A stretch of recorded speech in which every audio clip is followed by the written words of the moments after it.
오늘 말씀의 제목은 한국 교회의 잘못된 구원론을 교정한다. 두 번째 시간, 요한계시록을 기준으로입니다. 한국 교회의 잘못된 구원론을 교정한다. 요한계시록을 기준으로.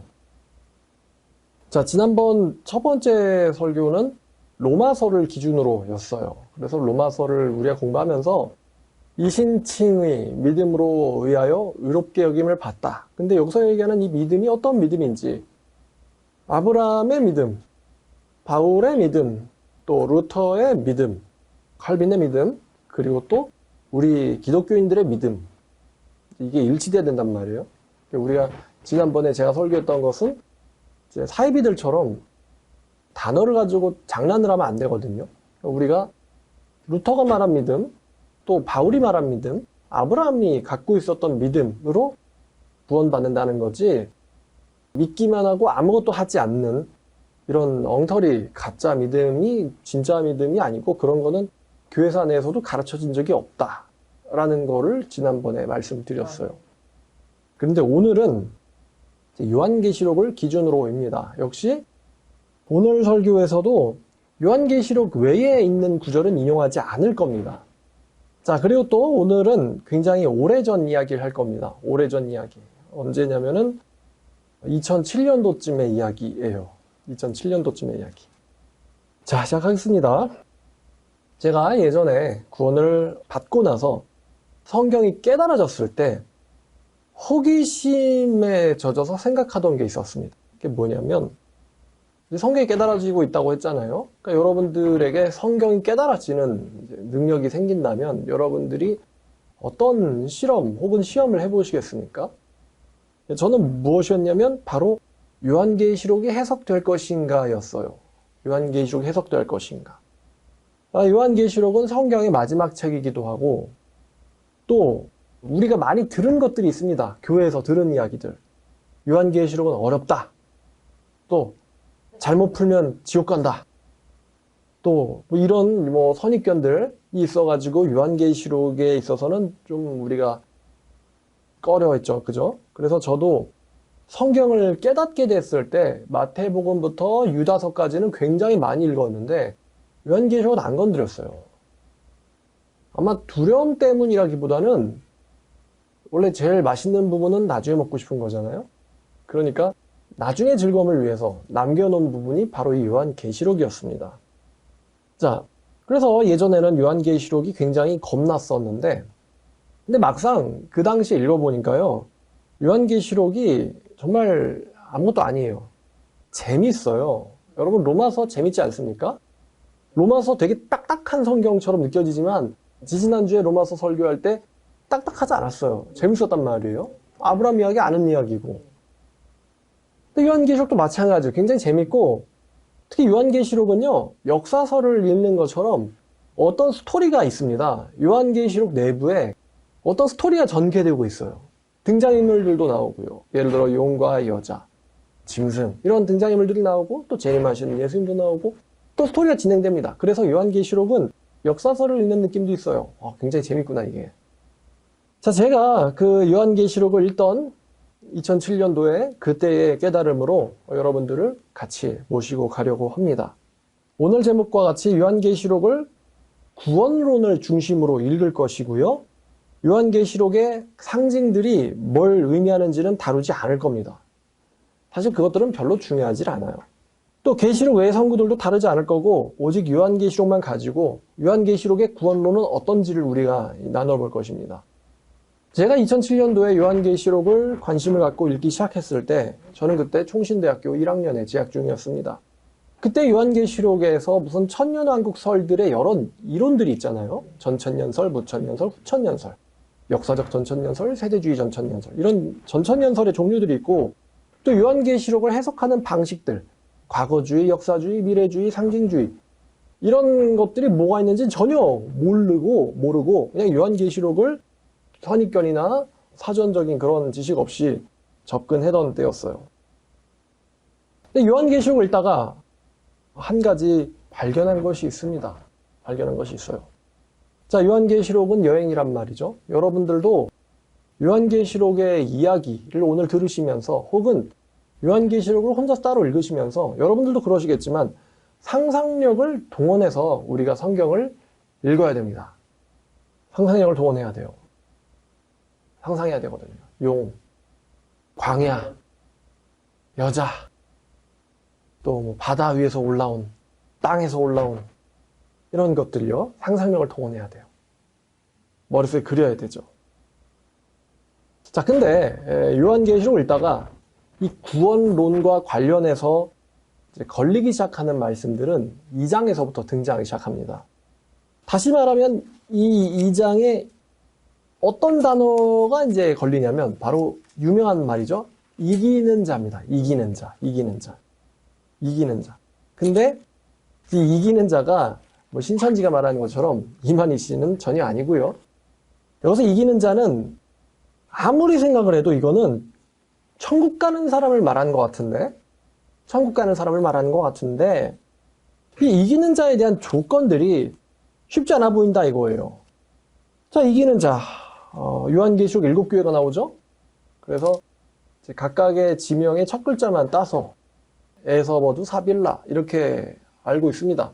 그래서 에베소 교회 이기는 자, 또 서머나 교회 이기는 자, 버가모 교회 이기는 자, 두아디라 교회 이기는 자, 사대 교회 이기는 자, 빌라델비아 교회의 이기는 자, 라우디게아 교회의 이기는 자, 이렇게 이기는 자도 7번 반복됩니다. 자, 첫 번째 이기는 자, 바로 첫사랑을 지키는 자입니다. 첫사랑을 지키는 자, 첫사랑으로 회개하는 자. 두 번째 이기는 자, 죽기까지 충성하는 자입니다. 죽기까지 충성하는 자. 자, 세 번째 이기는 자, 발람과 니골라당의 교훈으로부터 회개하는 자입니다. 발람과 니골라당의 교훈으로부터 회개하는 자. 네 번째 이기는 자는 우상과 음행으로부터 회개하는 자입니다. 우상과 음행으로부터 회개하는 자. 다섯 번째 이기는 자는 죽은 행위로부터 회개하는 자입니다. 죽은 행위로부터 회개하는 자. 여섯 번째 이기는 자는 내 말을 지키며 내 이름을 배반하지 않는 자. 이게 여섯 번째 이기는 자예요. 마지막 일곱 번째 이기는 자는 금을 사고 흰 옷을 입으며 안약을 사서 눈에 바르며 음성을 듣고 주님의 음성을 듣고 문을 여는 자. 이게 바로 일곱 번째 이기는 자입니다. 여기서 무슨 말이지? 하는 게 번호들이 몇 개 있죠? 도대체 금이 뭐며 흰 옷이 뭐며 안약을 바른다는 게 뭐냐? 이거 사실 안약을 바른다. 이거는 수요일날 설교 들으셨으면은 보아도 보지 못하고 들어도 듣지 못한다. 그것과 연관이 되어 있어요. 그러니까 보아도 보지 못하니까 안약을 바르라는 이야기겠죠? 자, 근데 여기서 여러분들이 몇 번이 그래도 쉬운 거 있잖아요? 2번, 죽기까지 충성하는 자. 그 다음에 6번 같은 경우도 내 말을 지키며 내 이름을 배반하지 않는 자. 이런 것들이 이제 마음속에 툭툭 걸리기 시작한단 말이에요. 자, 현재 이상한 조짐이라는 거죠. 이상한 조짐. 내가 알던 구원받은 천국 가는 사람은 교회만 열심히 다니면 되는데, 근데 지금 요한계시록은 보니까 교회만 열심히 다녀라 이런 말이 없고요. 오히려 지금 교회에게 보내는 경고와 권면의 말이란 말이에요. 그러니까 교회만 다니면 오케이가 아니죠. 교회 안에 있는 사람들에게 말하는 겁니다. 교회 안에 다니고 있지만, 교회 안에 있지만 첫사랑이 없는 사람들, 죽기까지 충성하지 않는 사람들, 발람과 니골라당의 교훈을 여전히 지키는 사람들, 또 우상과 음행으로부터 회개하지 않는 사람들, 또 여전히 죽은 행위를 하는 사람들, 죽은 가식적인, 위선적인 그런 종교 행위들, 또 내 말을 지키지 않고 내 이름을 배반하는 사람들, 또 금을 사지 않으며 흰옷을 입지 않으며 안약을 바르지 않으며 또 주님을 자기 마음문 바깥에다가 세워두고 들어오지 못하게 하는 사람들, 이런 사람들이 교회 안에 있단 말이죠. 그러니까 예수님이 교회 안에 있는 사람들한테 너희들은 이래야 한다. 그렇지 않으면 내가 너에게를 속히 가서 이렇게 하겠다. 이런 말들이 반복되는 거예요. 예수님이 내가 로마 군인에게 속히 가서, 내가 안 믿는 사람들한테 속히 가서, 내가 이슬람 교도들한테 속히 가서, 무신론자한테 속히 가서 그들을 징벌하리라. 이렇게 말씀하지 아니하시고 교회에 있는 사람들한테 내가 너희들이 이러지 않냐면 속히 가서 내가 너희들을 심판하리라. 그러면 너희는 내가 주관하는 자인 줄을 알리라. 이런 말씀들이 2, 3장부터 반복되기 시작한다는 거죠. 교회만 다니면 되는 거 아니야? 이런 개념이 벌써부터 뭔가 어울리지 않는단 말이에요. 요한계시록에서는. 근데 이제 요한계시록을 또 쭉 읽다가 굉장히 그때 눈에 쏙 들어오는 충격적인 그리고 굉장히 난해하고 인상 깊은 구절이 하나가 떠올랐어요. 그게 뭐냐면 수면 위로 떠올랐다는 거예요. 요한계시록을 읽다가. 바로 요한계시록 13장 8절입니다. 13장 8절. 우리가 보통 구원받았느냐라는 말을 돌려 말하면은 당신의 이름이 생명책에 기록됐습니까? 이렇게도 표현하잖아요. 근데 그 생명책이란 단어가 바로 여기서 등장을 해요. 자, 읽으면 이렇습니다. 죽임을 당한 어린 양의 생명책에 창세 이후로 이름이 기록되지 못하고 이 땅에 사는 자들은 다 그 짐승에게 경배하리라 라는 구절이죠. 근데 한국어 번역으로도 그렇지만 굉장히 중요해 보인단 말이죠. 보면은 여러분 이 8절에 이 뉘앙스라는 게 있단 말입니다. 뉘앙스라는 게. 여기서 혹시 모든 사람들 아니 뭐 누구든지 아니면 이런 표현 단어들 있잖아요. 네. 누구든지 모든 사람들이 이런 개념이 지금 발견되나요? 제가 어제 번역을 비교하면서 보니까 이 성경에서 누구든지라든가 어떤 사람이든지 이런 단어는 굉장히 중요한 단어거든요. 근데 오늘 보니까 요한계시록에서 요 8절에서 그 단어가 원래 있어야 되는데 우리나라 성경이 이 단어를 사실은 생략을 했어요. 근데 생략을 하면서 단서를 남겨놓은 게 있는데 이 땅에 사는 자들, 이 땅에 사는 자들이라는 게 뭐 이 지구에 사는 사람들. 그러면 지금 이 개념이 강조하는 건 사실은 이 땅에 사는 사람들 그러면 사실은 모든이라는 개념이 포함되어 있잖아요. 그래서 생략이 된 거예요. 그거를 생략을 했지만 원래는 모든 사람들이란 개념이 있고요. 또 그 다음에 또 한 글자밖에 안 되지만 굉장히 강조할 때마다 등장하는 단어가 있죠. 뭡니까? 다라는 단어죠. 그러니까 모든, 다, 이 단어가 두 번이나 지금 이 구절엔 들어가 있는 거예요. 두 번이나. 그러니까 영어로도 마찬가지예요. 영어에도 all, 쉬운 단어죠. 그 다음에 everyone, 쉬운 단어입니다. 모든 사람들, all, 모두가 다. 이 단어가 영어에도 두 번이나 반복되어 있어요. 모든 사람들 다. 그럼 여러분 지금 성경에서 반복은 뭘 의미하는 걸까요? 강조겠죠, 당연히. 같은 단어를 반복해서 얘기하는 건 그 강조입니다.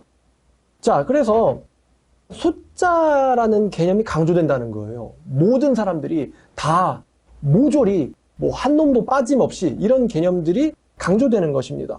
자, 근데 여기 보니까 이 땅에 사는 사람들은 다 그 짐승에게 경배한다. 지금 이런 말을 하고 있어요. 이 땅에 사는 사람들은 다 그 짐승에게 경배한다. 생명책에 이름이 기록된 자들만을 제외하고. 이런 구절이죠. 이 땅에 사는 사람들은 다 모조리 하나도 남김없이 그 짐승에게 경배한다. 생명책에 이름이 기록된 자들만을 제외하고. 지금 이게 13장 8절이에요. 자, 그러면 이 구절을 읽는데 여러분들이 이 앞뒤 전후와 어떤 문맥이나 상황을 잘 몰라도요, 뭔가 지금 굉장히 불의한 세상이 펼쳐지고 있구나. 불의한 세상이 펼쳐지고 있구나. 모두가 다 그 사람을 경배할 수밖에 없는 상황. 불의한 상황이거든요, 이게. 자, 그럼 이제 반문이 되는 거죠. 만약에 짐승에게 경배하지 않으면 어떻게 될까? 다 그 경배하더라. 그러면 지금 여기서 이런 생각이 든단 말이에요. 그러면 경배하지 않으면 어떻게 될까? 경배하지 않으면 어떻게 될까? 성경 말씀은 이런 사람들에 대해서 또 답을 줘요. 제가 한 질문에 대해서. 독자가 이 구절을 읽었을 때 반대 입장을 가정하고 이런 질문을 하겠지라는 것을 알고 있다는 듯이 역시 답을 줍니다. 어디냐면 15절이에요. 15절. 자, 그가 권세를 받아 그 짐승의 우상에게 생기를 주어 그 짐승의 우상으로 말하게 하고 또 짐승의 우상에게 경배하지 아니하는 자는 몇이든지 다 죽이게 하더라. 여기도 숫자가 두 번 반복되죠. 몇이든지 죽이게 하더라도 문제는 안 됩니다. 다 죽이게 하더라도 문제가 안 돼요. 근데 두 번 나왔다는 건 역시 반복 강조한다는 소리예요. 몇 명이든지 다 죽이게 하더라. 역시 숫자가 강조가 됩니다. 강조가 돼요. 자, 그러면 또 궁금한 점이 생겨요. 뭐냐면 이 짐승에게 경배를 한 자들은 과연 어떻게 될까라는 거예요. 그게 어떻게 될까? 짐승에 경배하는 자들은 어떻게 될까? 이 답이 다음 장인 14장에 등장합니다. 14장 9절부터 11절까지입니다. 또 다른 천사 곧 셋째가 그 뒤를 따라 큰 음성으로 이르되 만일 누구든지 짐승과 그의 우상에게 경배하고 이마에나 손에 표를 받으면 그도 하나님의 진노의 포도주를 마시리니 그 진노의 잔에 섞인 것 없이 부은 포도주라. 거룩한 천사들 앞과 어린 양 앞에서 불과 유황으로 고난을 받으리니 그 고난의 연기가 영원히 올라가리로다. 짐승과 그의 우상에게 경배하고 그의 이름표를 받는 자는 누구든지 밤낮 쉼을 얻지 못하리라 하더라. 자, 역시 여기서도요, 강조가 돼요, 숫자가. 바로 9절에도 누구든지가 등장하죠? 11절에도요, 누구든지가 등장합니다. 영어로 if anyone, 이렇게 if anyone, 어떤 사람이든지 간에 이렇게 표현되고 있는 거죠. 어떤 인간이든지 짐승에게 경배한다면은 어디에 들어가요? 불과 유황으로 타는 못에 던져질 것이다. 이렇게 성경이 이야기하고 있다는 것이죠. 그럼 여러분들이 아무리 성경을 잘 몰라도요, 불과 유황으로 고난을 받는다. 밤낮 쉼을 얻지 못한다. 쉼이라는 건 없다. 그곳에서는 밤낮 고통을 받는다.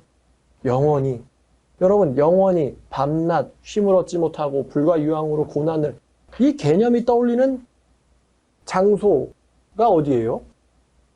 아무리 성경을 몰라도 지옥을 얘기하는 거구나. 경배하는 자는 지옥에 던져질 것이고 영원히 쉼을 얻지 못할 거다. 지금 그렇잖아요. 지옥이 지금 등장했어요. 지옥이 등장했어요. 아무리 생각해도 이거 지옥 간다는 이야기 아니야? 그러니까 짐승에게 경배하면 어디에 던져져요? 지옥에 던져진다. 저 교회 다니는데요. 저 장로님 아들인데요. 저 교회 지금 50년째 다녔는데요. 3대째인데요. 우리 아버지가, 우리 할아버지가 누군데요? 소용이 없이 어떤 단어가 들어가 있죠? 누구든지가 들어가 있잖아요. 누구든지. 자, 그리고 또 경배하지 않는 자들에게 주어지는 보상 역시 12절, 13절에 보니까 있죠. 경배하지 않는 자에게 주어지는 보상. 성도들의 인내가 여기 있나니 그들은 하나님의 계명과 예수에 대한 믿음을 지키는 자니라. 또 내가 들으니 하늘에서 음성이 나서 이르되 기록하라. 지금 이후로 주 안에서 죽는 자들은 복이 있도다 하시매 성령이 이르시되 그러하다.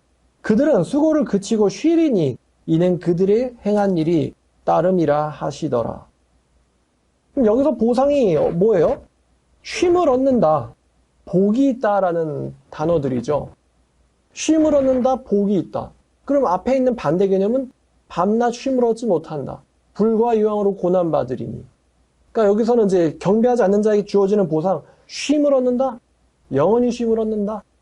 영원히 복을 받는다. 여러분이 영원히 쉼을 얻어. 영원히 복을 받아. 이런 이 보상이 우리에게 떠올리는 개념이 뭡니까? 천국 가는 거죠. 지옥의 반대일 것입니다. 자, 제가 이 말씀을 요한계시록을 잘 몰라도 읽다가 2007년에 이 말씀을 발견을 하고서는 충격과 두려움에 빠지게 됐어요. 왜냐하면요, 벌써 계산기가 돌아갔는데 살 길이 없다는 거예요. 살 길이 없잖아. 뭐지? 살 길이 없잖아요. 경배하지 않으면 짐승에게 죽고 경배를 하면 하나님한테 죽는다. 살 길이 없잖아요, 여러분. 경배 안 하면 짐승한테 죽고 경배를 하면 하나님한테 죽는다고 지금 나와 있잖아요. 누구든지 다, 짐승도 누구든지 다래. 하나님도 누구든지 다래. 경배하면 누구든지 다 지옥으로 고통을 줄 거야. 그러니까 지금 여기에 어떤 빠져나갈 틈이 있어요, 없어요? 없단 말이죠. 지옥에 갈 수도 있다. 아니면 누구든지 다가 아니라 몇 명을 죽이더라. 이러면 그 몇 명 중에 안 들기를 이러면서 이제 하는데 누구든지 다라는 말씀이 이렇게 딱 양쪽에서 잠궈버리니까 빈틈이 없단 말이에요. 빠져나갈 빈틈이. 그러니까 살 길이 없구나. 제가 아까 상상력을 동원하자 그랬어요. 그럼 요한계시록 읽으면서 우리가 상상력을 더 원하는데, 우리가 지금 여기서 뭘 해야 되냐면은 선택을 해야 되는 거예요. 그 상황에서는. 짐승에게 죽든가, 하나님에게 죽든가, 어차피 죽지만, 둘 중에 하나를 선택을 해야 되는구나. 어떤 선택을 하든지 거기엔 대가가 오는 거예요. 경배하지 않기를 선택하면은 역시 대가가 오는 것이고, 그렇다고 해서 경배하기를 선택하면은 경배한 것에 대한 대가가 온다는 것입니다. 짐승한테 죽든가 하나님한테 죽든가 둘 중에 하나를 골라야 돼요. 그나마 죽는다면 누구한테 죽는 게 낫죠? 짐승한테 죽는 고통은 여러분이니까 슬레인이에요. 슬레인. 칼로 그냥 죽이는 거거든요. 짐승한테 죽는 거는 고통은 순간이란 말이죠. 그 과정까지는 공포감에 젖어서 무서울 수도 있겠지. 칼에 목이 베이기 전까지는.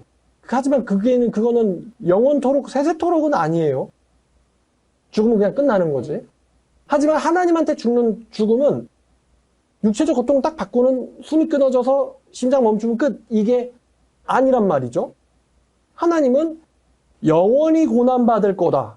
라고 이 고난받는 시한을 알려주셨어요. 영원히. 지금부터 언제까지? 영원까지. 여러분, 우주 넓이가 얼마나 넓어요? 거의 영원에 가까운 넓이를 갖고 있죠? 여기서부터 우주 끝까지. 거의 그 이상의 개념. 지금부터 영원이라는 시간 동안, 결국 끝나지 않는 시간 동안 고통받게 될 것이다.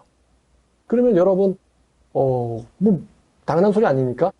그러니까 차라리 짐승에 죽는 게 낫지. 짐승에 겪는 고통은 순간이지만 하나님에게 죽는 고통은 영원히 지속될 것이니까. 자, 그러면 지금 요한계시록을 상상하면서 읽자고 했어요. 그럼 이 요한계시록이라는 지금 이 성경책 안에 이 세계관이 등장합니다. 요한계시록의 세계관에서는 천국 가는 자라는 것은 하나님과 예수님을 위해서 자기의 목숨을 뭐한 사람들이에요? 버린 사람들이에요. 자기 목숨을 건 사람들, 좀 더 적극적으로 표현하면 자기 목숨을 하나님과 예수님을 위해서 버린 사람들. 하나님과 예수님을 위해서 자기 목숨을 버리지 않고서는 분명히 요건요, 시험이에요. 이렇게 빈틈이 없는 상황이 있을 수가 없어요. 성경도 마치 보란 듯이 너네 지금 잔머리 굴리지, 이쪽 가도 누구든지 다고 이쪽 가도 누구든지 다야. 너네들한테 빈틈은 없어. 이건 분명히 우리를 시험하는 거예요. 그러면 이 말하고 있는 거예요. 너네들의 목숨을 버리지 않고서는 이 시험을 통과해서 천국 가는 거는 가능하다, 불가능하다? 불가능하다는 거예요. 불가능하다. 자, 그래서 여기서 요한계시록의 구원론이 등장합니다. 다르게 표현하면은 요한계시록에서 천국 갈 수 있는 믿음의 수준, 다시 말하면 요한계시록의 구원론, 어렵게 말하면요, 이 등장한다는 거죠. 한 문장으로 정리하면 예수님을 위해서 자기 목숨을 버리는 사람이 요한계시록 세계관에서 구원받고 천국 가는 사람이에요. 역시 성경도 이런 상상을 저만 하는 게 아니에요. 성경도 이런 사람이, 그런 사람이, 그 사람들이 바로 이런 사람들이야. 이런 행동을 하는 사람들이 바로 그 사람들이야. 라고 성경도 정의를 내려주고 있어요. 자, 13장 10절을 읽어보겠습니다. 자, 사로잡힐 자는 사로잡힐 것이요, 칼에 죽을 자는 마땅히 칼에 죽을 것이니 성도들의 인내와 믿음이 여기 있느니라. 성도들의 인내와 믿음이 여기 있느니라. 굉장히 어렵게 표현했지만 쉽게 말하면 그런 사람이 진짜야. 이런 얘기죠. 그런 사람이 진짜 성도예요. 진짜 성도예요. 인내와 뭘 가졌어요? 믿음을 가진 사람. 그 사람이 믿음 가진 사람이에요. 여기 있느니라. 여기서 드러난다는 거거든요. 진짜 가짜가 섞여 있지만 가짜는 시험을 통과하지 못해요. 진짜는 시험을 통과해요. 그래서 이 지점에서 진짜와 가짜가 드러나는 거예요. 성도처럼 보였던 어떤 사람은 가짜였던 것이고, 또 어떤 사람은 진짜로서 드러나는 것이고. 여러분, 이런 상상을요, 하는 게 어렵지 않습니다. 교회를 잘 모르더라도 말이죠. 예를 들어서 공산주의 사회에서, 예를 들어서 독재 국가 사회에서, 예를 들어서 일제 침략을 당한 일제 강점기 사회에서 신념을 지키고 정의를 지키고 산다는 게 어떤 희생과 대가를 요구하는지 한국인이면 어렴풋 알고는 있어요. 왜? 3.1절 날 아무리 몰라도 위인전기 읽었잖아요. 누구? 유관순 누나. 그 어린 나이에 뭘 위해서? 자기 민족을 위해서 일제에게 당당하게 체포당해가지고 재판당하고 국가적으로 표현하면요. 종교적인 개념이지만 국가적인 표현을 하면 순교당한 사람, 희생한 사람, 자기의 정의를 위해서, 나라를 위해서 둘 중에 하나의 선택을 해야 돼요. 정의를 위해서 죽느냐, 아니면 불의에 타협하고 비겁하게 살아가는가. 선택을 해야 되는데 거기서 선택을 했단 말이죠. 굳이 종교 얘기 가져오지 않아도 대략 이런 사회군 상상이 되는 거예요. 자, 요한계시록 14장 12절요. 14장 12절. 반복되죠? 성도들의 인내가 여기에 있나니 그들은 하나님에 대한 계명과 예수에 대한 믿음을 지키는 자니라. 성도들이와 인내와 믿음이 여기 있대요. 지금 인내와 믿음이 여기 있다는 게 아니고요. 성도들이 진짜 성도가 바로 여기 있다는 거예요. 인내를 가진 진짜 성도들이 여기 있다는 거예요. 이 상황에서 진짜 성도들이 발견된다, 드러난다는 거예요. 굉장히 쉬운 개념들이죠. 목숨이 왔다 갔다 하는 개념이니까 어려운 것도 아니에요. 요한계시록 몰라도 읽으면서 지금 어떤 개념을 우리에게 강요하고 있구나, 강조하고 있구나, 우리에게 설명하고 있구나. 자, 그러면 그 다음 질문이 등장합니다. 그게 뭐냐면요. 과연 요한계시록의 구원론은, 요한계시록의 구원 기준은 과연 21세기를 살고 있는 우리 한국인들, 우리에게도 적용되는가예요. 우리에게도 적용되는가. 이게 중요한 문제죠. 저는 당연하게도 그렇다라고 확신 지금은 하지만요. 2007년도 당시엔요. 여기에 대해서 대답을 내리는데 몇 달이 걸렸어요. 왜냐하면 지금 요한계시록이 이야기하고 있는 구원의 기준과 구원과는요. 우리 한국교회가 제가 그동안 교회를 몇십 년 다니면서 주입되어 온 개념이 아니에요. 이런 개념을 전 갖고 있었던 적이 없어요. 예수를 위해서 목숨을 버리는 사람만이 구원받은 사람이야. 이런 개념을 저는 가져본 적이 없어요. 여태까지 그냥 교회만 다니면 되는 거야. 어렸을 때부터 같이 알던 형, 동생, 친구, 교회에서요. 같이 방석 던지고 쓰레빠 던지고 같이 그냥 놀러 다녔던 그 사람들, 그리고 거기서 들었던 우리 주일학교의 선생님들, 중고등부 목사님들, 중고등부 때 봤던 사람들 전부 다 이런 개념을 나한테 얘기한 적이 없단 말이에요. 이런 개념을 갖고 있다는 듯이 살아가는 걸 본 적이 없단 말이에요. 그런 식으로 가르쳐지는 것도 본 적이 없단 말이죠. 믿으면 구원의 확신이 너한테 있으면은 영접기도 했으면 너 구원 받은 거야. 이렇게만 배웠지 세례 받았으면 이미 끝난 거야. 이 문제는. 넌 이 문제를 고민할 필요가 없어. 넌 이 문제를 고민할 필요가 없어. 이미 문제가 해결이 끝났거든. 이렇게 배웠지. 야, 이런 엄청난 믿음이 필요하고 이런 상황에서 우리가 여기서 와서 이제 내 생각이 아니라 이 상황 가운데서 내가 진짜인가 가짜인가가 드러나는구나. 이런 식으로 배워본 적이 없단 말이에요. 넌 예전에 확신한 적 있으면 넌 그걸로 끝난 거야. 이제 이 문제는 덮었고 넌 그거를 점검할 필요가 없어. 이렇게 여태까지 배워왔단 말이죠. 그러니까 중세시대 때 종교개혁 때도 그랬지만 다들 생각하지 않는걸요. 다들 그거를 들춰볼 필요가 없다고 생각할 때 그거가 이상한데 라고 생각하는 거는 쉬운 일이 아닙니다. 다들 태양이 지구를 돌고 있다고 생각할 때요. 아닌데 지구가 태양을 돌고 있는 건데 이렇게 생각하는 게 쉽지 않다는 거죠. 다들 제사 드리고 있을 때 죽은 자는 말이 없는데 왜 죽은 자한테 잘 되게 달라고 제사를 하지? 이런 거에 대해서 의문을 갖는 거는 쉽지 않아요. 다들 그럴 때. 조상신이 힘이 있으면은 차라리 외놈의 신에게 제사를 하든가. 아니면 외놈을 짓밟은 양키의 신에게, 양키의 조상에게, 벤자민 프랭클린이라든가 아니면 제사상에다 그렇게 쓰는 거죠. 에이브라함 링컨, 조지 워싱턴, come here and eat this. 이러면서 제사 드려야 된단 말이지. 왜냐면 우리나라 조상보다는 힘이 있는 게 일제. 그 다음에 일제보다 힘이 있는 거는 미제. 미제 신한테 제사를 드려야지. 그래 복을 줄 거 아니에요. 뭔가 이상하단 말이지. 근데 이상한데? 이거 왜 하는 거지? 이런 걸 발상하는 게 안 하면 뭐라 그래요? 너 뭐가 없어? 너는 예의가 없어. 너는 부모를 공경할 줄 몰라. 이런 무례한 종교. 이렇게 얘기한단 말이죠. 다들 잘못됐을 때요. 혼자서 거기에 이상한 걸? 이라는 의심을 갖는 거는 이거는 어려운 일이에요. 그래서 지금 보면 당연한 거지만 그 당시에는 이게 맞는 거야? 이런 말씀의 기준을 우리에게도 적용할 수 있는 거야? 그럼 그때는 요한계시록을 읽으면서 도대체 뭘 배웠을까? 뭘 깨달았을까? 뭘 이해했을까? 어렵다, 무섭다. 어렵다, 무섭다. 어렵다, 무섭다. 딱 덮었죠. 자, 그러면 오늘날 시대에도 하나님에게 목숨을 드리는 사람이 과연 천국 가는 사람인가? 이런 질문이 나오죠. 아마 이런 발상을 하면요, 벌써부터 사회에서 막아요. 예수도 적당히 믿어야지. 저거 너무 광신이구만. 저러면 안 돼. 종교도 적당히 믿어야지. 근데 종교를 적당히 믿어야 된다는 것과 예수를 위해서 목숨을 버리지 않으면은 그 사람은 천국 가는 사람이 아니다.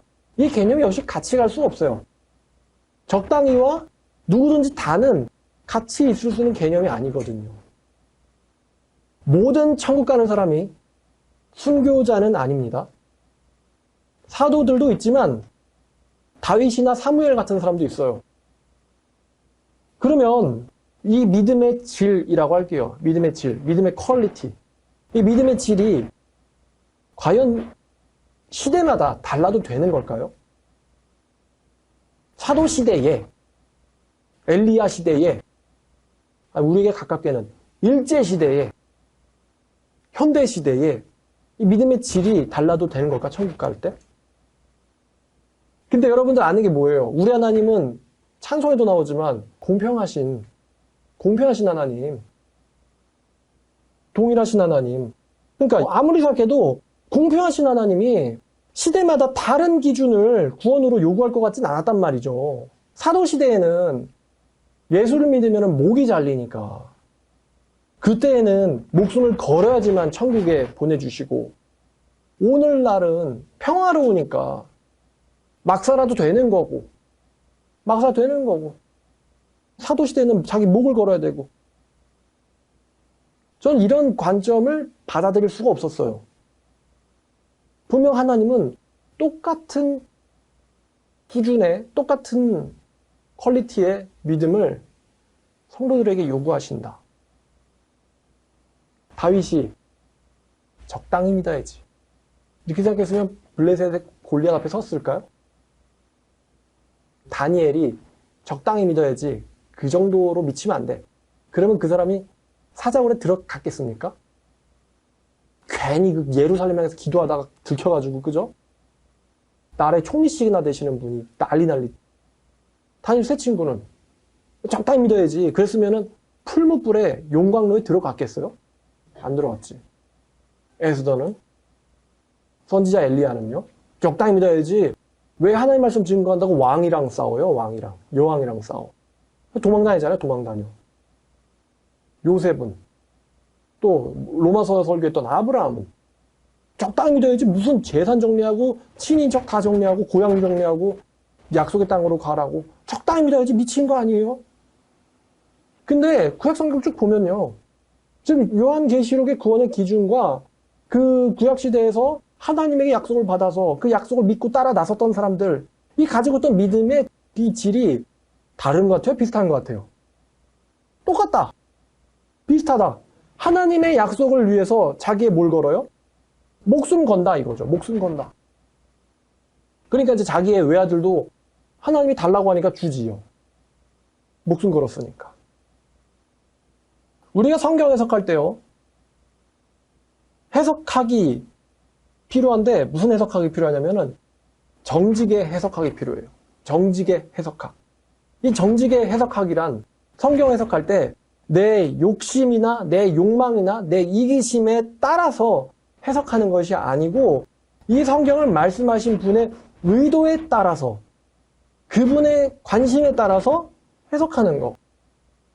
정직 해석학이에요. 죽고 싶은 사람 이 세상에 아무도 없어요. 하지만 성경은 우리에게 목숨을 걸 것을 얘기하고 있어요. 그러면 내가 부정직하다면, 사랑의 하나님인데 어떻게 그런 거를 다 하겠어. 누구든지 다는 못 본 척 하자고. 부정직하다면 그렇게 가겠죠. 현실에서 행복이 중요하지. 행복해야 종교도 믿는 거 아니겠어? 예수님은 우리의 행복을 원하셔. 이렇게 해석하겠죠. 부정직하다면. 그러나 정직하다면 그 상황이 나에게 행복하지 않은 상황이더라도 하나님이 요구하시는 건 이거니까. 싫지만 뺨 맞으러 나가야 돼. 싫지만 수술대 올라가야 돼요. 싫지만. 그게 정직한 해석이에요. 수술받기 싫거든요. 또 올라가야 돼요. 왜냐면 그분이 요구하는 게 그거니까. 그게 나에게 유리하든 불리하든 그런 해석이 나에게 기쁘든 나에게 무섭든 우리는 순순히 정직하게 그 하나님의 요구사항을요 받아들여야 돼요. 요한계시록의 순교자들 이들의 정체성에 대해서 설명해주는 구절이 방금 읽었던 4장 12절입니다. 성도들의 인내가 여기 있나니 이거면 끝났어요, 사실은. 그렇지만 이들에 대해서 성경은 부연 설명을 합니다. 이 성도들을 지금 정의하고 있거든요. 성도들이란 하나님의 계명과 예수에 대한 믿음을 지키는 자니라. 성도를 정의하고 있죠. 하나님의 계명과 예수에 대한 믿음을 지키는 자들이 바로 성도들이라는 거예요. 그 성도들이 여기에서 드러난다는 이야기를 하고 있어요. 성도의 정체성을 지금 설명하고 있습니다. 자, 그러면 이 성도, 즉 믿음 가진 사람들, 이 사람들이 믿음을 지키고 믿음을 가진 자들이 곧 순교자들이라면 순교자란 계명을 지키고 믿음을 지키는 자들이지만 반대로 말해서 계명을 지키고 믿음을 가진 사람들이지만 순교당하지 않은 사람들이 있어요. 계명을 지키고 믿음을 가진 사람들이지만 순교를 당하지는 않은 사람들이 존재합니다. 그래서 제가 이런 사람들을 순교자 같은 사람들이라고 하는 거예요. 모모와 같은은 A와 B가 동일하다는 아니에요. 비슷하다는 거죠. 거북이 같은 사람은 그 사람은 거북이다라고 이해하는 게 아니죠. 거북이 같다는 거예요. 번개 같다는 거는 번개가 아니라는 거죠. 번개와 비슷하다는 거지. 마찬가지로 순교자 같은은 순교자는 아닌데 순교자와 비슷하다는 거예요.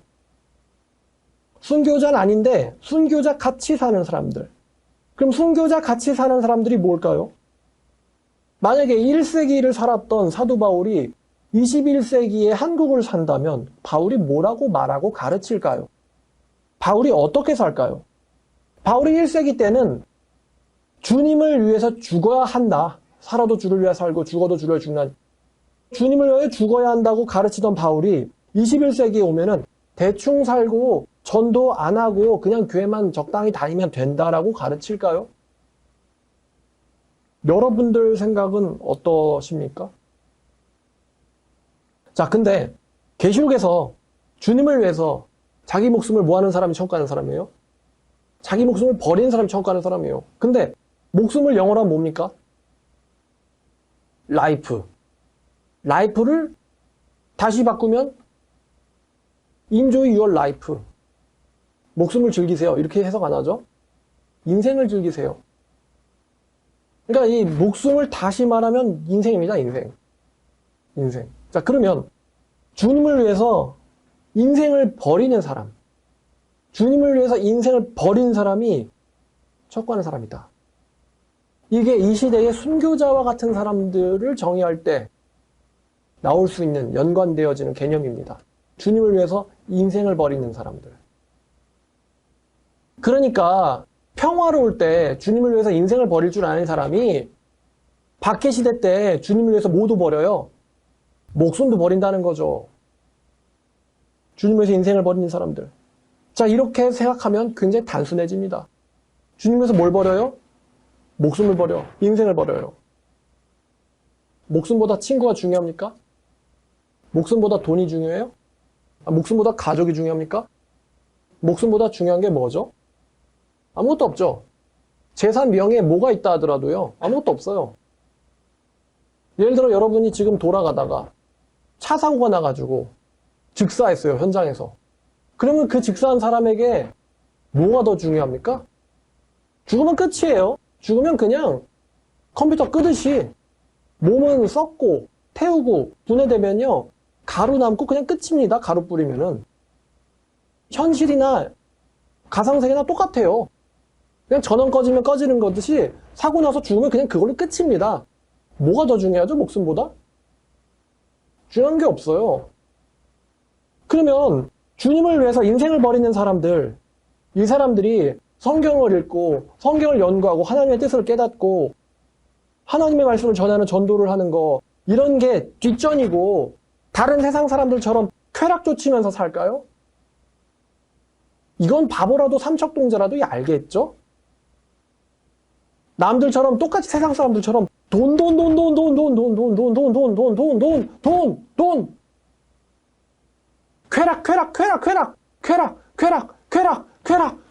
쾌락 이게 주님에서 인생 버리는 사람입니까 이게?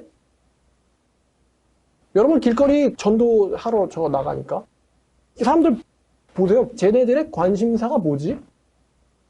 바로 옆에 그 담배 골목 있잖아요. 그럼 막 바로 앞에 그냥 여기 길거리에 돌아다니는 사람들 10대, 20대, 30대, 40대, 50대, 60대, 70대, 80대 다 이 사람들 뭐예요? 쾌락 말하지 마세요. 관심 없어요. 쾌락 다 요즘 사람들의 인생이 그거예요. 쾌락 남자 여자 할 거 없이 쾌락 강남역 쾌락 술 마시러 쾌락. 요즘에 또 뭐가 더해졌어요? 이제 난잡하고 음란한 걸 떠나서 마약. 뭐 대한민국이 마약 사회가 됐어요 또? 쾌락. 술 취해가지고 차에서 자다가 경찰한테 들키지를 않나. 환각 상태에서 경찰서 찾아가지고 걸린 사람도 있더라고요. 지우대 찾아가가지고 어처구니 없어가지고 대한민국에서 마약이 합법인 줄 아나. 지금 세상이 돈 쾌락이에요. 세상이. 부모 자식도 없고요. 친구도 없고요. 대인관계도 없고 사회성, 사회적 명예, 뭐 자아실현 이런 거 전혀 없어요. 쾌락. 진짜 사회가 시대가 저급해졌죠. 옛날보다. 2000년 전에도 철학이란 무엇일까? 인간이란 무엇일까? 인생이란 무엇일까? 이런 걸 생각했어요. 2000년 전만 해도 스토아학파, 에피쿠로스 학파, 철학, 진리를 사랑하는 거, 지혜를 사랑하는 거, 필로소피. 근데 오늘날에 뭐 지혜를 관심 없거든요. 다 지금 돈, 쾌락. 근데 문제는 성도들이 그러는 게 문제죠. 성도라고 교회에서 불려지는 사람들이 세상 사람들과 똑같다면 뭐 유튜브에서도 돈을 얼마나 갖고 있느냐, 얼마나 내가 안정된 삶을 사느냐가 복받은 기준이래요. 아니 지금 요한계시록 우리 요구하는 게 뭔데 지금 하나님이 우리한테 그거 짐승한테 죽으면 끝이잖아요 그거. 북한 같은 사회에서 정권이랑 타협하면 그냥 지옥 가는 건데 거기서 평양에 무슨 아파트가 몇 평짜리가 자기가 무슨 벤츠를, 이게 무슨 의미가 있어요 이게 지옥 가는데. 근데 그게 얼마나 자기가 하나님한테 복받은 기준이냐, 이런 영상들이 성도들한테 보여지고 그럼 돈 쾌락하는 애들이 거기 또 몰리겠죠. 같은 끼리끼리 노니까. 세상이 그러는 건 상관없는데 교회에서 그런단 말이에요. 교회에서 내가 얼마나 주님한테 복받고 사는지를 뽐내러 가는 곳, 뽐내러 꽃단장하고 뽐내러 가는 곳이 바로 교회. 여러분에게 질문하겠습니다. 주님을 위해서 인생을 버린다는 게 어떤 걸까요? 제가 이것도 고민 많이 했어요. 사실 여기엔 정답은 없는 것 같습니다. 요한계시록처럼 우리에게 칼 맞을래, 지옥 갈래, 이렇게 단순하지 않아요, 현대가. 예수님을 위해서 인생을 버리는 건 맞아. 그런데 도대체 예수를 위해서 인생을 버린다는 게 한국에서 어떻게 적용될까? 이제 이게 답을 찾아가는 거예요. 답을 찾아가는 길이에요, 지금 이게. 도대체 주님을 위해서 인생을 버리는 삶. 어떻게 보면 그게 정말 아이러니하지만, 역설적이지만, 주님을 위해서 인생을 버리는 게 어떻게 보면 참 인생을 살아가는 거거든요. 참 인생을 살아가는 거예요. 돈, 쾌락. 그것 쫓으면서 사는 게 참 인생 아니라는 건 여러분들도 아시죠? 헛된 거니까. 근데 그러면은 주님을 위해서 내 인생을 버리는 게, 다시 말하면 참 인생을 찾아가는 게 도대체 뭘까? 뭐하고 사는 삶일까? 중요한 질문이죠. 크리스천들한테는. 죽으라고 이래가지고 남는 게 뭐예요, 여러분? 아픈 몸이랑 뭐 요즘 보니까 푸르밀이라는 회사가 갑자기 정리해고 한다고. 열심히 일해서 남는 게 뭡니까? 저런 천한 대우 대접받는 거, 쫓겨나는 거, 또 아픈 몸. 뭐 최근에 뭐 SPC? 열심히 일해가지고 남는 게 뭐예요? 죽는 거. 푸대접 받는 거. 물론 근로는 중요합니다. 그렇지만 더 중요한 게 분명 뭔가 있을 거예요. 그 여자분이 그 제빵기계에 갈려가지고 죽도록 그걸 목적으로 태어나진 않았을 거예요. 분명 다른 길도 있었을 거예요.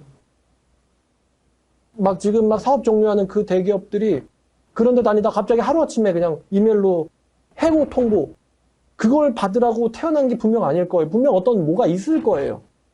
분명 뭔가가. 왜냐면 제빵기계는 그 사람이 태어나기도 전부터 제빵기계는 옛날엔 없던 거거든요. 인간이 먼저 있었지 제빵기계가 먼저 있지 않았고 인간이 먼저 있었지 대기업이 먼저 있지 않았어요. 분명히 인생이 뭘까? 뭔가 있거든. 답이 있는 것 같거든. 그러니까 우리가 매일매일을 살아가는 거 아니겠습니까? 그걸 찾으려고.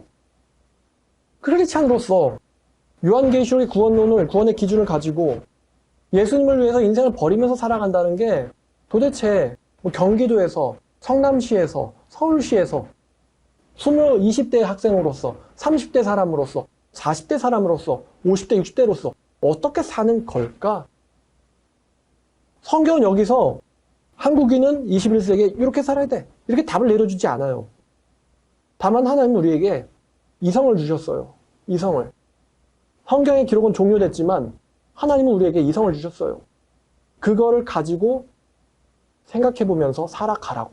정답은 있다고.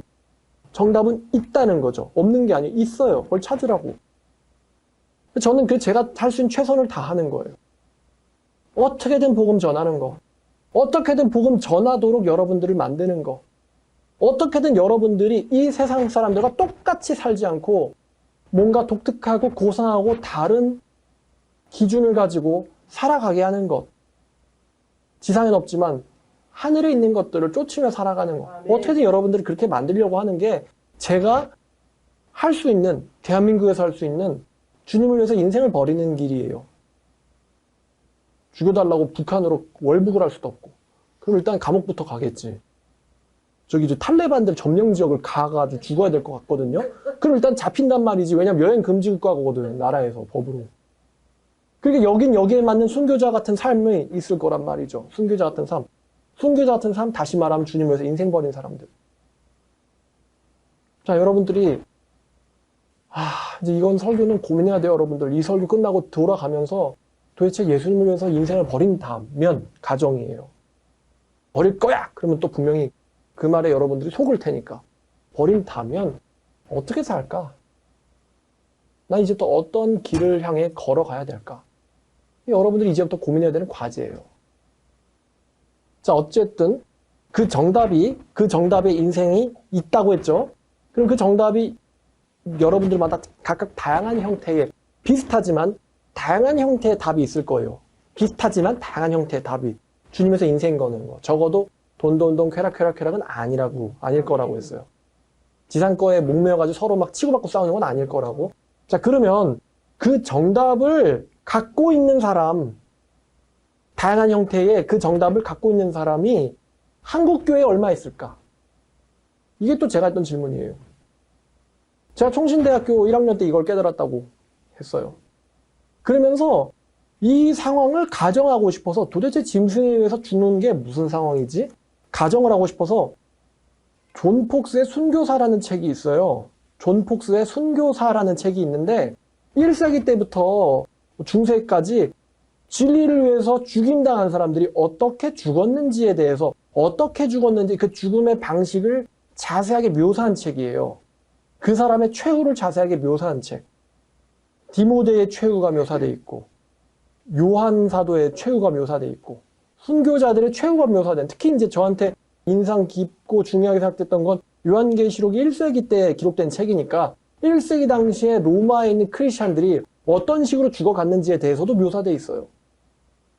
근데 그 책과 요한계시록을 비교해가면서 읽으면서 야, 이게 바로 구원받는 천국 가는 기준인데 이것만이 길인데 근데 전 그거를 1층에 있는 로비에서 앉아서 생각을 했단 말이에요. 1층 로비에 앉으면은 이제 수업 끝나고 아니면 수업하러 들어가고 나오는 학생들이 잔뜩 있을 거 아니에요.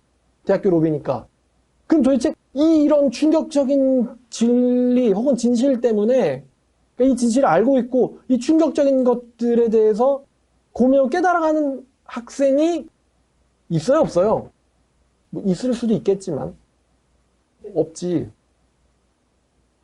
왜냐면 걔네들이 말하고 듣고 얘기하는 것들을 들어보면 화장실에서 뭐라고 무슨 대화를 하면서 오줌을 싸는지 남녀애들의 관심사가 뭔지를 대략적으로 이제 파악을 해보면 분명히 여기서 제가 요한계시록 읽으면서 어떻게 이런 기준이 있지? 이런 기준을 난 통과할 수 있을까? 그리고 이런 기준을 가지고 있다면 현실에서는 난 어떻게 살아야 되지?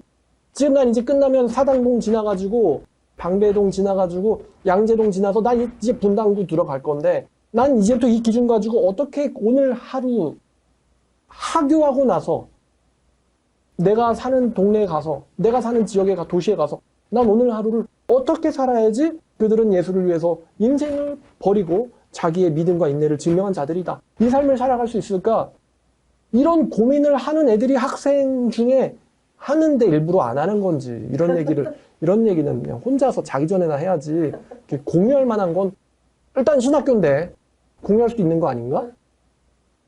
어찌됐든 두 번째 질문이에요. 첫 번째 질문이 과연 버리는 인생이 뭐라면 인생 버리는 인생이 무엇이냐라면 두 번째 질문은 그런 사람들이 한국 교계에 얼마나 있냐는 거예요. 신학교에서도 찾기 힘든데 교회는 여러분 일요일날 예배 끝나고 나가면 다른 교회에서 예배 드리고 나오는 사람들 마주치잖아요. 딱 봐도 예배 드리고 나오셨구만.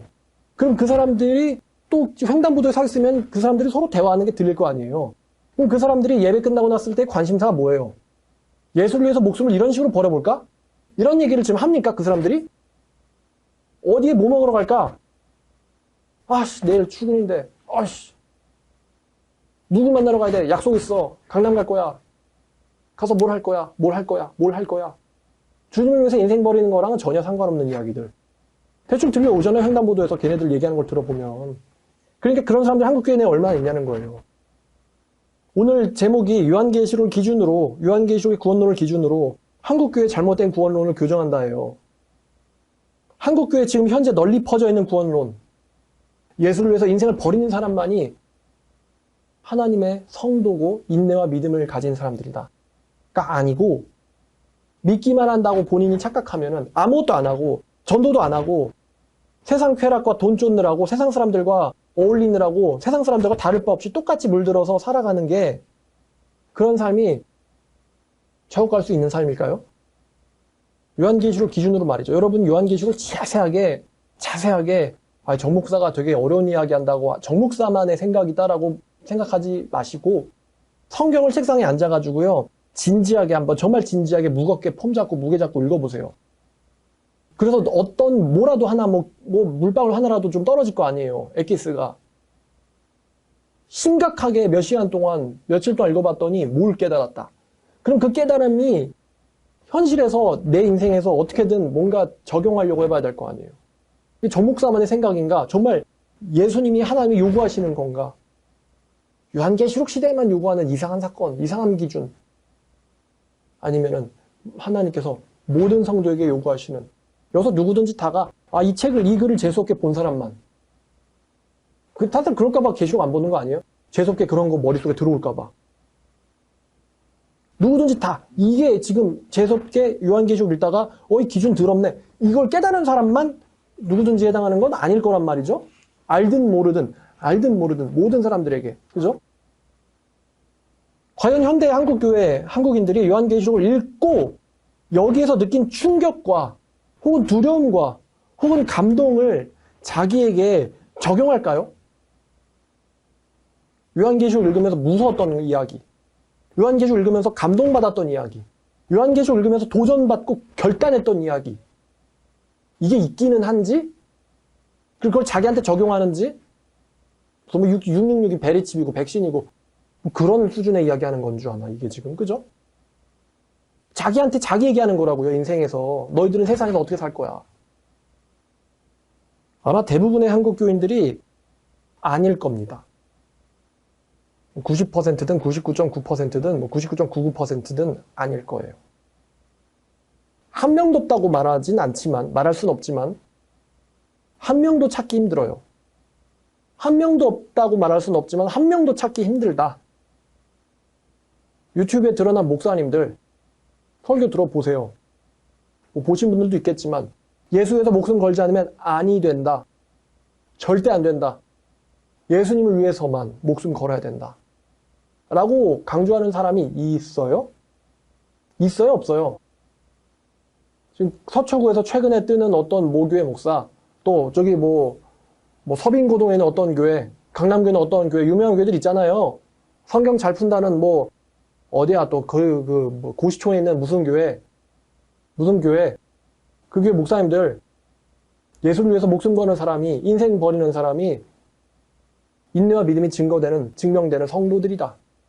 우린 그렇게 살아야 된다. 이렇게 강조점 두고 설교하는 사람이 있냐고요. 제가 어떤 설교했냐면, 목사들이 구원의 기준을 모르니까, 구원받은 적이 없으니까, 엉뚱한 걸 구원의 기준이랍시고 제시하고, 손 들어봐요. 오늘 처음 온 사람. 손만 들지 말고 일어나시고, 자, 예배위원들, 자, 이렇게 모시고 오세요. 해주세요. 자, 나와서, 자, 이제 눈 감으시고, 자, 제가 기도하겠습니다.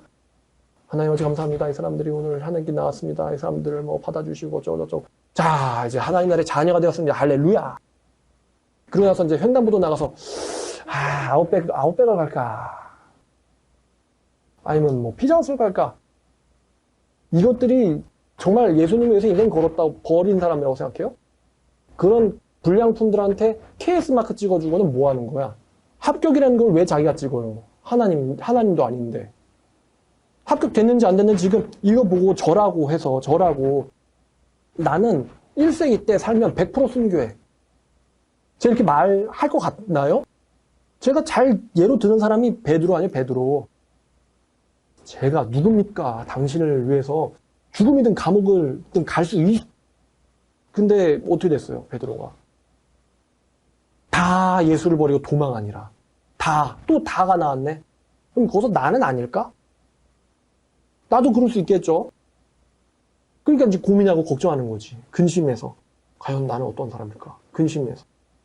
근심하면서 과연 나는 믿음을 지킬 수 있을까? 여러분, 제가 여드름 잘 잡니다.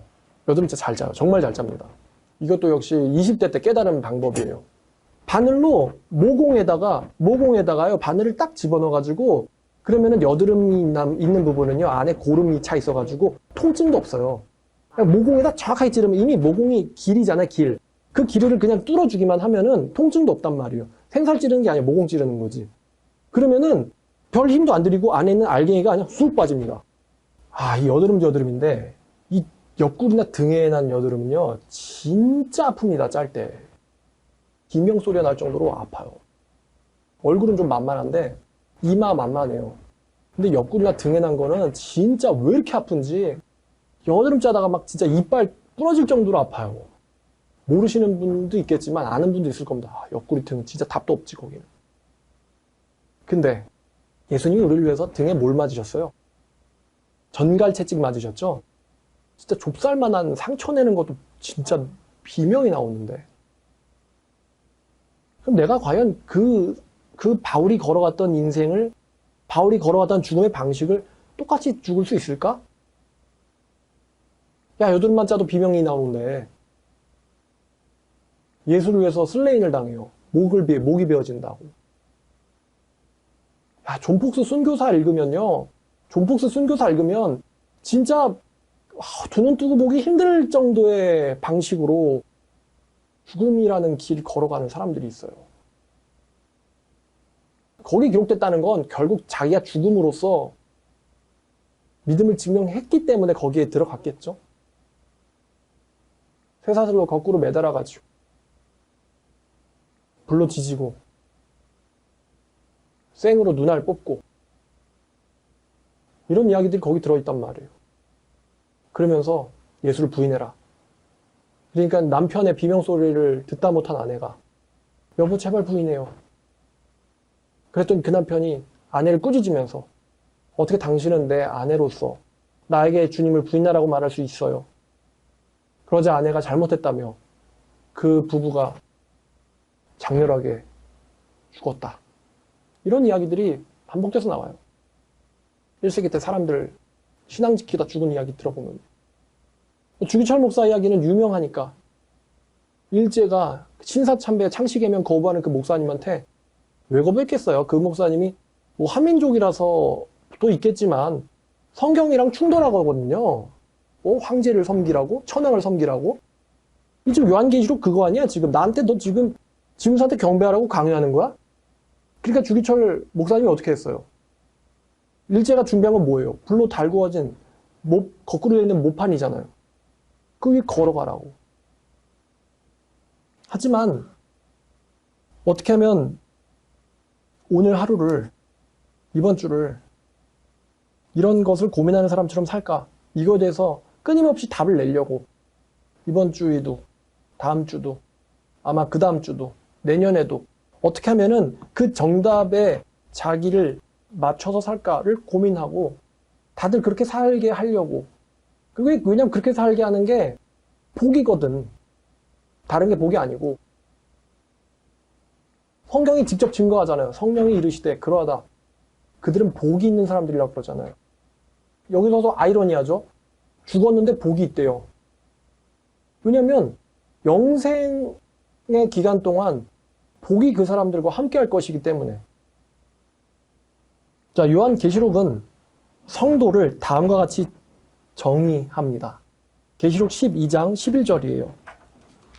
12장 11절.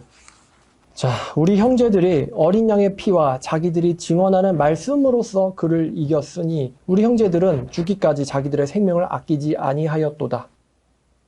우리 형제들을 정의하고 있어요. 어린 양의 피와 자기들의 증언하는 말씀으로써 사는 사람들. 어린 양의 피와 자기들의 증언하는 말씀으로써 사는 사람들. 또 17절. 용이 여자에게 분노하여 돌아가서 여자의 남은 자손, 곧 하나님의 계명을 지키며 예수의 증거를 가진 자들과 더불어 싸우려고 바다 모래 위에 서 있더라. 지금 여기서 공통적으로 발견되는 글자가 뭐죠? 증자예요, 증자. 증언하는, 증거하는, 증거를 가진, 증언, 증거. 요한계시록에서 반복적으로 등장하는 단어가 이 증자예요. 충성된 증인, 참된 증인, 예수의 증인들, 증거로 말미암아 죽임당한 영혼들, 예수의 증언은 예언의 영. 이 증거, 증언 이런 단어들이 반복적으로 등장합니다. 여러분, 증언과 증거가 어떤 개념과 연결되어 있어요? 증거하다, 증언하다, 증명하다. 어떤 단어랑 연결되어 있죠? 무인도에서 증언을 가졌다. 이건 아닙니다. 누군가에게 자기의 신념을 전하는 거죠. 증언하든 예언을 하든 전하는 거예요. 전하는 거. 그러면 1세기 당시에 요한계시록이 기록될 당시에 하나님께서 로마에 있는 아니면 로마 제국에 있는 교회들에게 요구하신 것은 증거하고 증언하는 거였어요. 1세기 당시에도 증거하고 증언하는 걸 강조했어요. 시대가 악하니까 숨만 살살 쉬고 죽은 듯 살아라가 아니라 예수의 형제들은 증언을 가진 사람들, 증거하는 사람들이야. 예언하는 사람들이야. 혼자서 입 닫고 예언할 수는 없습니다. 입을 열어야 예언이 나오죠. 그러면 그 시대에도 이 증언이 강조됐는데 그럼 이 시대는 성도들은 증거를 가졌고 증언하는 사람들이에요. 요한계시록이 말하는 성도의 정의입니다. 거기도 덧붙여서 하나님의 계명을 지키고 예수에 대한 믿음을 가지고 증언하고 증거하는 사람들. 이게 요한계시록이 말하는 성도의 정의예요. 지금 제가 이 요한계시록을 이야기했지만 과연 한국 교회에서 얼마나 몇 명이나 과연 이 기준에 들어있을까? 몇 명이나 들어있을까? 여러분들 한번 생각해 보세요. 오늘 배운 게 여러분들이 길거리 나가서 교회 다니는 사람들을 봤을 때 어떤 이제 일을 여러분들이 하셔야 되나 한번 여러분들 고민해 보세요. 근데 아마 요즘엔요, 요한계시록의 말이죠 라고만 해도요, 됐거든요. 아, 됐습니다. 아, 전 바쁩니다. 아, 교회 다녀요. 아마 100%지, 100%. 80%도 아니 100% 이런 반응일 겁니다. 자, 마지막입니다. 요한계시록은 주님을 위해서 인생을 버린 사람들에게 보상을 제시합니다. 21장, 22장에 그 보상들이 제시되고 있는데 21장 1절부터 8절까지입니다. 내가 새하늘과 새 땅을 보니 처음 하늘과 처음 땅이 없어졌고 바다도 다시 있지 않더라. 내가 또 다시 보매 거룩한 성 예루살렘이 하나님께로부터 하늘에서 내려오니 준비한 것이 신부가 남편을 위하여 단장한 것 같더라. 내가 들으니 보좌에서 큰 음성이 나서 이르되 보라 하나님의 장막이 사람들과 함께 있음에 하나님이 그들과 함께 계시리니 그들은 하나님의 백성이 되고 하나님은 친히 그들과 함께 계셔서 모든 눈물을 그 눈에서 닦아주시니 다시는 사망이 없고 애통하는 것이나 곡하는 것이나 아픈 것이 다시 있지 아니하리니 처음 것들이 다 지나갔음이로라. 하나님이 그들과 함께 있을 거다. 또 보좌에 앉으시니가 이르시되 보라 내가 만물을 새롭게 하노라 하시고 또 이르시되 이 말은 신실하고 참되니 기록하라 하시고 또 내게 말씀하시되 이루었도다. 나는 알파 오메가요 처음과 마지막이라. 내가 생명수 샘물을 목마른 자에게 값없이 주리니 이기는 자는 이것들을 상속으로 받으리라. 나는 그의 하나님이 되고 그는 내 아들이 되리라. 그러나 두려워하는 자들과 믿지 아니하는 자들과 휴학한 자들과 살인자들과 음행하는 자들과 점술가들과 우상숭배자들과 거짓말하는 모든 자들은 불과 유황으로 타는 못에 던져지리니 이것이 둘째 사망이라. 보상이 나와 있죠? 아주 충분하게 약속해 주셨어요. 그는 내 아들이 될 것이고 내 것들을 상속으로 받을 것이다. 더 이상 아픈 것도 곡하는 것도 없을 것이다. 주님이 그들의 눈에서 눈물을 친히 닦아주시고 하나님이 그들과 함께 계실 것이다. 그 창조주가 우리의 눈에서 눈물을 친히 닦아주신대요. 그리고 그 사람들은 그 하나님의 아들이 된대요. 무슨 돈 줄게, 차 줄게, 재산 줄게 이런 수준의 보상이 아니에요.